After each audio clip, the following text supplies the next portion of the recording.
Арбаңыздар, саламатсыздарбы, катталуучулар, достор. Кийинки суроо, айтыңызчы Илимбайке, быйыл менин тааныштарым, туугандарым почти баары кетиптир умрага. Элдин турмушу оңолдубу же умра атаандаштык моодабы дейт. Менимче абдан жакшы суроо. Атын билбейт экенмин. Келт деген киши жазган экен. Мен мындай деп айтат элем. Мен дагы быйыл умрага барып келбедимби? Умрага барып келгеним кичи ажылыктап коет. Мен негизи мага мурда эле кызык болуп жүрчү да. Себептен да чынында эле бизде исламдашуу процесси жараян абдан кызуу өтүп атат да. Мурда мисалы Союз учурунда биз ислам өзүбүз мусулманбыз деп келсек, мисалы ошол шариаттын мындай көп нерсесин биз кылчу эмес элек да. Анан бара азыр өзүңүздөр көрүп атасыздар, ар бир айылда мечиттер курулду. Адамдар көбү 5 мал намаз кыла баштады. Адамдардын көбү ошо биз мусулманбыз деп мусулмандын сүннөттөрүн, парыздарын аткара башташты. Анан багы мурунку ата бабаларыбыздай болуп, бизге дагы ислам бул Союз учуруна чейин ислам келгенде ата бабаларыбыздар болуп ажылыкка көп бара баштады. Анан умрага да көп бара баштады. Бул маселе дагы мага мындай алыс эле. Анан ушу умрага дагы барууга мүмкүнчүлүк түзүлүп калып, мен барып келдим да. Мага эми негизи умра бул эң биринчи кезекте чоң эбегейсиз билим берди. Көп нерсеге көзүм ачылды, көп нерсени көрүп, салыштырмалуу көрүп келдим да. Анан мен ойлойм, көп адам барып келиш керек да. Барып келиш керек, көрүп келиш керек. Мен айтайын дегеним мындай. 5 мал күнүгө эле 5 мал намаз кылбасам дагы, бирок өзүм мусулманмын деп мусулман үй бүлөсүндө төрөлүп, бирок мусулманмын деп айтып келип, чынында эле ошол исламдын сүннөттөрүн, парыздарын толук кандуу аткарбай келгем да. Биздин көбүбүз эле ошентип келгенбиз да. Анан кийин эле мисалы сакалчандар көбөйүп кетти. Анан сакалың кана дегендер дагы арасынан пайда боло баштады. Ошондойлор барды. Момундай паранжаны көзүнө чейин мынтип жаап алгандар дагы пайда боло баштады. Биздин коомубузда ошондойлор пайда боло баштады. Анан албетте мен дагы кызыгып, Куранды дагы тереңирээк окуганга аракет кылып окуп жүрөм да, окуп билип жүрөм. Дайыма азыр дагы ошо бирден бир окуган китептеримдин бири, мынакей көрдүңүздөрбү, мен могул жерге коюп койдум эле. Мисалы Манасты мен ар кайсы вариантталарын окуп келем. Бул менин китебим, бул Манас Семетей Сейтек деген бул менин китебим. Анан ар кайсы варианттарын кара тилде жазганын, эпостун өзүн,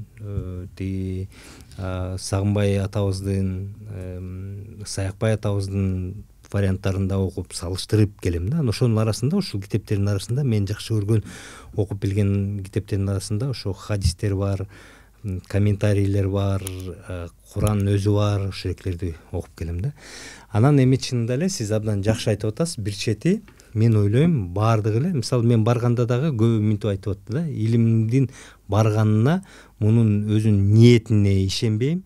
Бул жөн эле ошол жерде туризм катары барып атат, бул акмак деп мени сөгүп жамандагандар дагы болду да. Бирок мен мынтип айтайын дедим, эми туризм катары дегенде кандай? Ошол жерде эл тааныйын, ошол жерде жер тааныйын, ошону көрөйүн, исламдын төр бешигин көрөйүн дегенде, эгерде силер туризм деп эсептесеңиздер, мени сындап аткандар, анда мен туризм катары бардым деп айтсаңыздар болот. Себептен да мен биринчиден Аллага ибадат кылып, ошол мекени мусулман болгондон кийин ошо мекени көрүп, умралыкты, кичи хаджды кылайын деп биринчи ниетим ошол болду. Экинчи ниетим ошол жерде барып көрөйүн, ошол Алланын ошо бешиктерин көрөйүн, ошол жерде Мухаммед пайгамбарыбыз ошол жерде көмүлгөн жерди көрөйүн, алар сыйынып дуа кылган жерлерди барып көрөйүн деп бардым да. Анан эми көп адамдар менимче баягы бизде ошо исламдашуу процесси жүрүп аткандан кийин чынында эле арасында баягы жөн эле мода сыяктуу баргандар дагы тилекке каршы жок эмес болсо керек деп ойлойм да. Ал эми сиз айтып атасыз, мисалы эмне элдин жашоосу оңолуп калдыбы деп айтып атасыз да. Бул баягы эмнеге ушундай алыс жакка барып атканы, акча каяктан таап атат дегенди айтып атсаңыздар керек. Эми мен ойлойм биринчиден кымбат деле эмес экен. Мен мынакей Жазира Travel деген компания менен барып келдим да, ошондо 14 күндүк жатаканасы менен тамак ашы менен учуп барып келгени $900 башталат экен да. Эми ичинде шарты бар, кошумча улам кымбаттай берет, себептен кымбатыраак отель болсоңор кичине 1000 чейин болот. Кошумчада тамак кылсаңар 1100 болот. Мейли 1500 болсун даже керек болсо, бирок ал жакта $1500 эмес экен. Эми $1500 менимче бүгүнкү күндө табыш оңой эле болсо керек. Жалкоо эмес адам умрага барыш үчүн $1500 мейли керек болсо $2000 болсун деп болчу, таап койсо оңой эле менимче.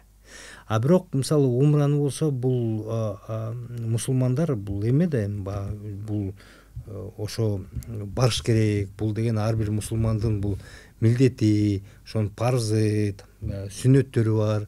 Анан биз барышыбыз керек дейт. Ошондуктан акыркы акчасы болсо дагы берет да. Ошондуктан мисалы чынында эле бүгүнкү күндө кыйла жеңил болуп калды.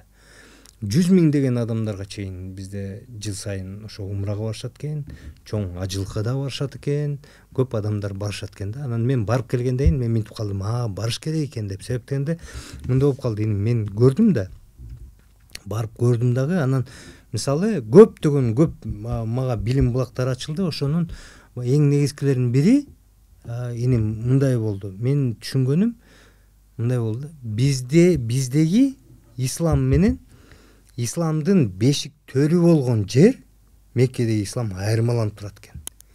Биздеги ислам бир аз радикалдуураак экен. Биздин исламга караганда ошол жерде Сауд Арабиясындагы ислам, ошол жердеги Меккедеги ошол бешик төрүндөгү ислам либералдуураак экен. Мен ошол жерде 14 күн жүрдүм, бир адам болгон жок сакалангана илим деген. Бир адам болгон жок. Ошонун тегерегинде жүрүп бир момундай паранжа жабынган аял кишини көргөн жокмун.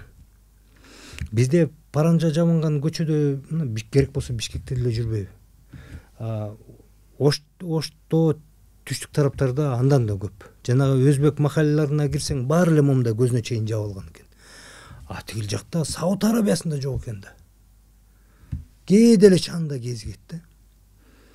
Биякта мисалы мен баягы ошону интернетке чыгарганда комментарийлерим азыр деле карасаңар, эмне ошол жерде чыптаган жынсы шымды кийип алып жүрөсүң уялбай, эмнеге футболка менен жүрөсүң уялбай деп кыргыздар жазган миңдеген да. Сауд Арабиясында бир адам айткан жок, эмнеге жынсы менен жүрөсүң, эмнеге футболка менен жүрөсүң деп. Меккеде ошореки Кааба ташты айланып биз умра сапарлыгыбызды ошо кылып жүргөндө, ошондо мага дагы жакшы бир нерсени айтты да, көзүм ачылган нерсе. Ал жерде ошол Кааба ташты айланып жүргөндө, ошол жака ошо мешитке киргенде момундай көзүнө чейин жаап салган болбойт экен да, тыюу салынат экен. Бетин, жүзүн ачып алып кирет экен. Ошондой нерселерди мисалы бул мен билгендин ошол жака миңден бири эле да, миңден бири эле. Ошондуктан бул албетте мисалы чоң саякат. Мен ойлойм кыргыздардын көбү барса жакшы болот. Салыштырмалуу көп нерсени көрүп билет да. Мен эле сакалы жок эмес, ал жерде ошол умрага баргандын жарымдан көбү сакалы жок жүрөт. Ал жерде эң негизгиси айтып атат, бул кеп сенин кийимиңде эмес, сакалыңда эмес, кеп сенин ниетиңде.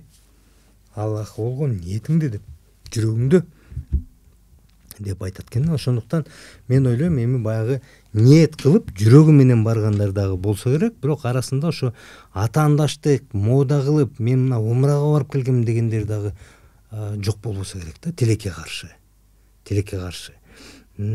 Ошондой жери бар. Ал эми жанагы ошо баары жакшы жашап калдыбы дегенге ошо жооп берип атам. Кеп жашап калган эмес, кеп ошо туристик компаниялар көп болуп, ошолекилер алып барып, умра хадж деген компаниялар көп болуп, анан алар шарттарды жакшы, жолдорун жакшы эптештирип алып, шарттар жакшы түзүп койгондуктан да көп деле акча кетпейт экен. Ошол.